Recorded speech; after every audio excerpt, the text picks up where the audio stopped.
का विषय हिंदी, अध्याय 5 नागरी लिपि से ऑब्जेक्टिव टाइप्स क्वेश्चन करने जा रहा हूँ।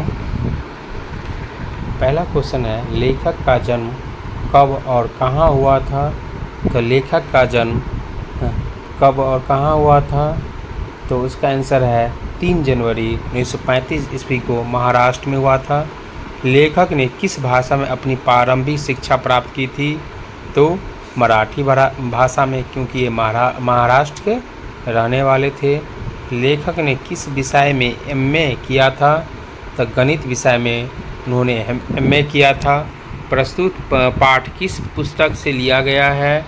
तो ये भारतीय लिपियों की कहानी से लिया गया है। भारतीय लिपियों की कहानी से लिया गया है। देवनागरी लिपि की टाइप कब बनी? तो देवनागरी लिपि की टाइप 250 वर्ष पहले बनी है। कौन सी भाषा देवनागरी लिपि में नहीं लिखी जाती है? तो तमिल क्या है? तो देवनागरी लिपि में नहीं लिखी जाती। इधर हिंदी, संस्कृत, नेपाली ये सभी देवनागरी लिपि में लिखी जाती है। देवनागरी लिपि का महत्वपूर्ण तथ्य क्या है? तो यह संस्कृत और प्राकृत की पुस्तकें इसी में छपती है। किस लिपि से नागरिक लिपि की विकास हुआ है? तो ब्राह्मणी लिपि से। नागरी लिपि के आरंभिक लेख कहाँ मिलते हैं? तो दक्षिण भारत में। नागरी लिपि किस रूप का प्रयोग दक्षिण भारत में हुआ है? तो नंदी नागरी का। 11वीं सदी के किस शासक ने सिक्कों पर नागरी अक्षर अंकित करवाया था? तो मोहम्मद गजनवी। नागरी लिपि का प्रचलन कब शुरू हुआ था? तो 8वीं सदी में। नागरी लिपि के अक्षरों की पहचान क्या है? तो यह सिक्कों पर क्या होते हैं? लकीरें लिखे होते हैं। नागरी लिपि के लिए सिक्कों पर लकीरें लिखा होता है। काशी को किस नाम से जाना जाता है? तो काशी को देवनागरी के नाम से जाना जाता है। अल-बरेनू के अनुसार नागरी शब्द का अस्तित्व आया था तो 1000 ईस्वी में। उत्तर भारत में नागरी लिपि के लेखक कब मिलने शुरू हुए? तो 9वीं सदी में। नागरी लिपि के साथ किस का जन्म हुआ है?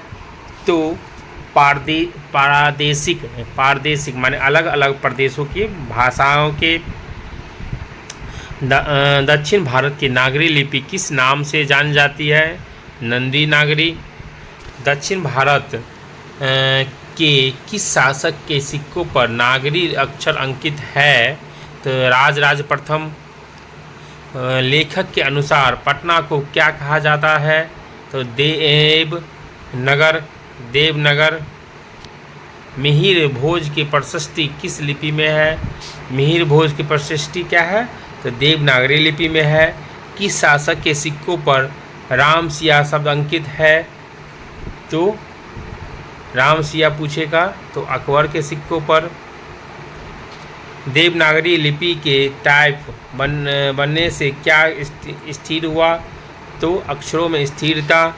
किस लिपि के अक्षर त्रिकोण होते हैं? तो त्रिकोण होता है सिद्धम रीति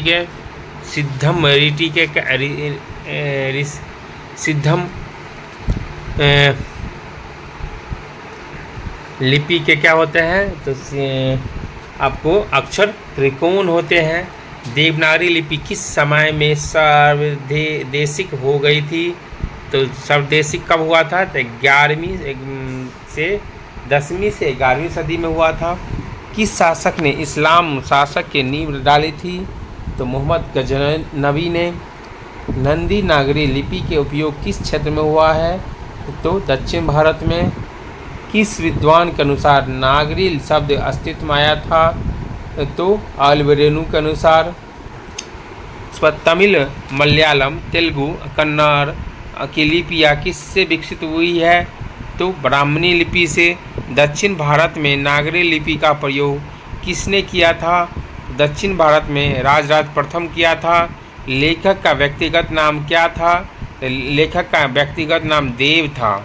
नागरी लिपि के अक्षरों की विशेषताओं के क्या है? तो नागरी लिपि की विशेषताओं क्या है? तो सिक्कों पर पूरी लकीरें। नागरी लिपि के प्रचलन किस काल में से माना जाता है? तो 8वीं सदी से। नागरी लिपि की शुरुआत लेखक किस स्थान से प्राप्त हुआ है? तो दक्षिण भारत के किस शासक के सिक्कों पर वीर केरल से शब्द अंकित है? तो केरल के शासक के वीर केरल कहाँ से उपस्थित है? तो केरल के शासक के। उसके बाद क्या है?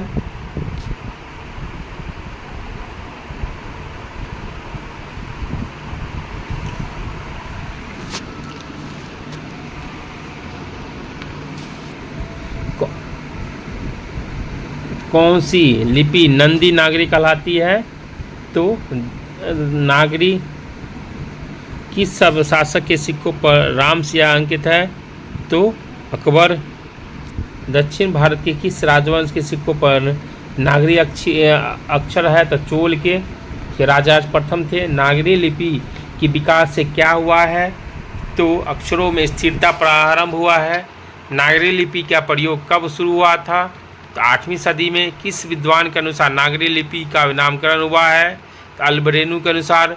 नागरी लिपि के किस रूप का प्रयोग दक्षिण भारत में हुआ है? तो नंदी नागरी का। नागरी लिपि का प्रचलन किस समय हुआ है? तो 8वीं सदी में। रिपीट क्वेश्चन है, दक्षिण भारत में नागरी लिपि का प्रयोग किसके शासनकाल में हुआ है? तो राजा प्रथम के शासनकाल में। किस शासक के सिक्कों पर वीर कलश शब्द अंकित है? तो केरल के शासक पे। किस लिपि के अक्षर के त्रिकोण होते हैं? तो सिद्धम रीति के। नागरी लिपि के उपयोग कब शुरू हुआ था? तो 8वीं सदी में।